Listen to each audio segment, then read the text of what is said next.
One Man's Family, winner of 46 national awards, a Carlton E. Morse creation.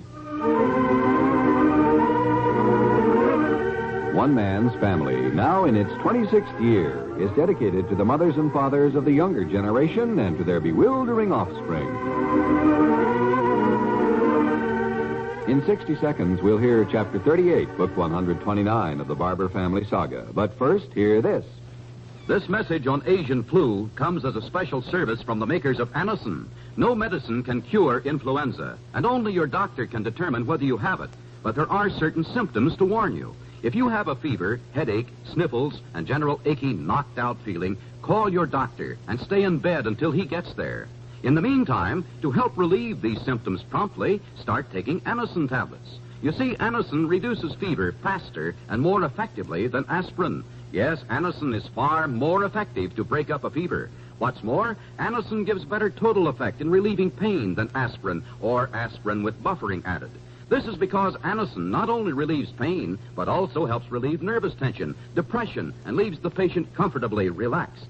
So when flu strikes, first call your doctor. Start taking Anacin, A-N-A-C-I-N, to relieve symptoms promptly. Anacin tablets. Anacin is a registered trademark of the Whitehall Pharmaceutical Company. Be good to your family.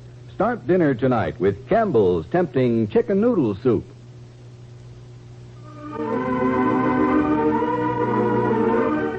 Today, call from the FBI. Paul Barbour, coming downstairs from his studio on a wintry afternoon, finds his father busily making notes at his desk in the library. Going over to Hazel's, Dad. One moment, Paul. I'll get my coat. Be right with you.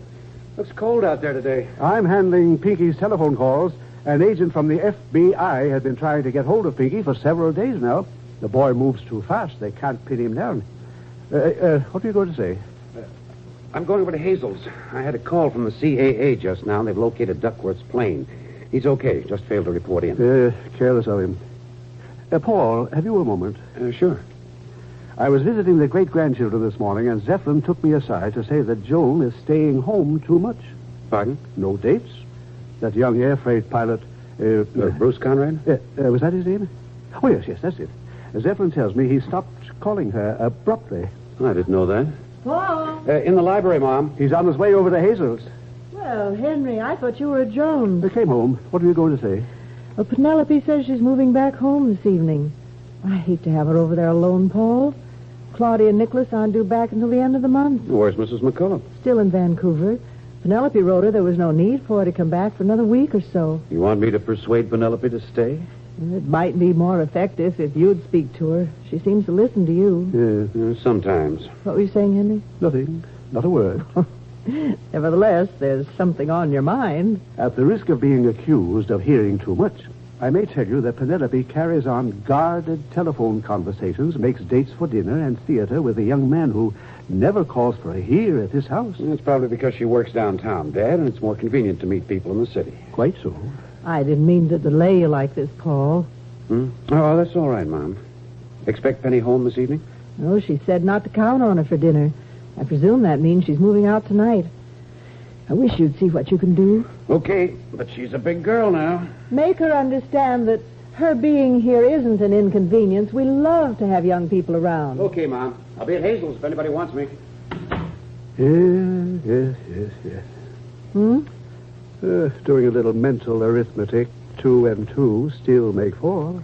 Well, that's always comforting, isn't it? Not especially.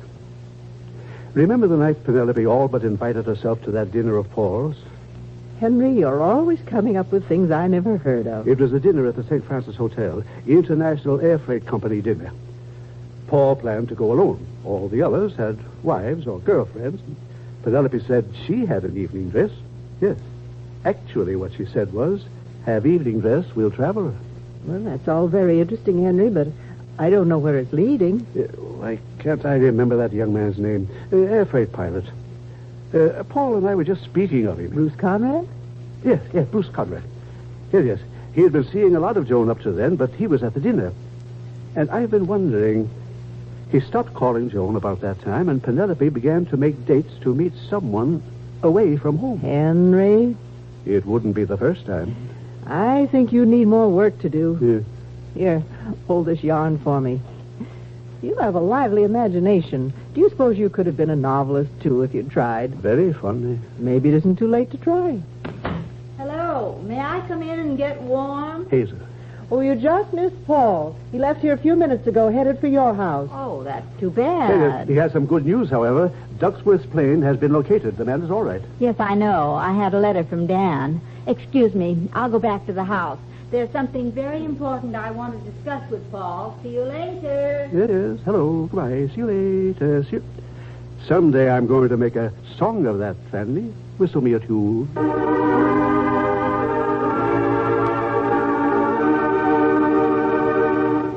We'll return in just a moment to One Man's Family.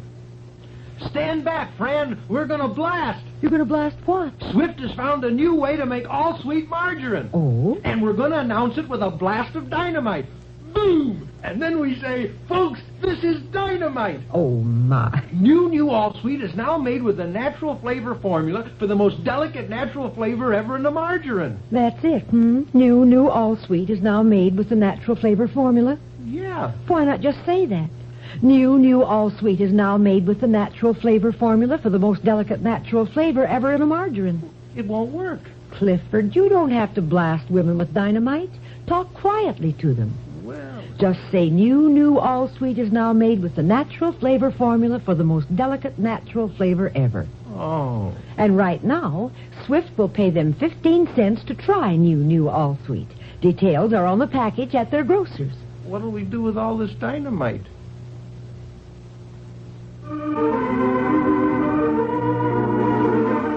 Paul at Hazel's big white house, 13 doors up the street, finds no one at home, and so goes back to Jones at 288 Seacliff Drive, where Zeppelin, the maid, opens the front door before he rings. Isn't it freezing, though? Hello, Zeppelin. It's blowing down from the glaciers. Yes, sir. Sure is. Come in by the fire in the living room. Mrs. Farnsworth isn't home, but they ought to be back in a minute now, if you'd care to wait. Well, Now, let me take your coat. She took Johnny over on 26th Street to have a haircut, and Tina wanted to go along. She dearly loves men's barbershops. In fact, she likes men's barbershops better than Johnny does. He hates to go. What time did they leave? Oh, good 3/4 of an hour ago. Anyhow, I want to ask you something. How is Mr. Bruce Conrad? Well, he seems to be all right. Why? Is he flying in some foreign country now? No, same routes he's had. Run to Chicago. Mm-hmm. Why, Zeppelin? Well, I don't want this to go any further, but we're kind of depressed around here, Mr. Barbour. Oh? Yes, sir. It took about all the diplomacy I had to get Mrs. Farnsworth to go out on dates. She didn't feel real easy about it until they started the interlocutory decree. And, well, she liked Mr. Conrad, and so did I, and so did the kids. I said to her one time, I said, he's a real swashbuckling fella, and she laughed and said he sure was. He was fun. Kind of daring and reckless, you know. She talked more than she ever did about any of the other ones. But all of a sudden, we realized he's called for the last time. No. Well, he's been flying through some pretty rugged weather lately, Zeppelin. A man's worn out after a hard trip. I'm glad you said it. But I don't think you believe it any more than I do. I'll bet I can guess what happened. I can, Mr. Barbour. I don't say there's anything we can do, and it'd be foolish to try. If he isn't any steadier than that, we don't want him around, in my opinion. But we got her started going out and seeing young folks and dancing. That mustn't stop, Mr. Barbour. She's a beautiful young lady, and she deserves somebody special. I agree, Zeppelin. And you made a good try last time, and I bet you'd do even better if you tried again. But let's avoid pilots, Mr. Barbour. They're away so much, and like you say, they're tired when they get home. Let's find somebody that's charged high with energy, even after a hard day's work. That's what we need around here, life and spirit. The ideal type would be a Mr. Consider Martin, about 29 years old, or 30 at the outside. Paul? Hi there. I missed you, Hazel. Yes, I know. I want to talk to you about Dan. He wrote me this morning, and Oh. Yes, ma'am. Oh, I didn't see you, Zeppelin. How are you? If you two want a private conversation, you go ahead, Mrs. Murray. You go right ahead. I'll go out and close this door. There couldn't be more privacy than you got right here. Tell her the problem, too, Mr. Barbour. Let's all get working on it.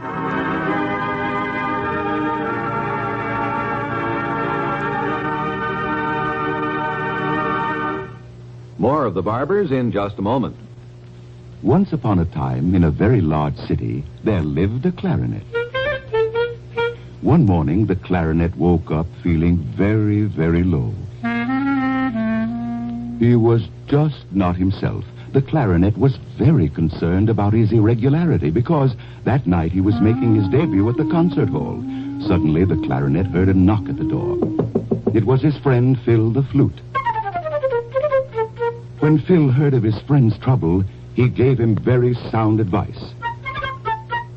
You really should take X-Lax. You really should take X-Lax. And that's exactly what the clarinet did.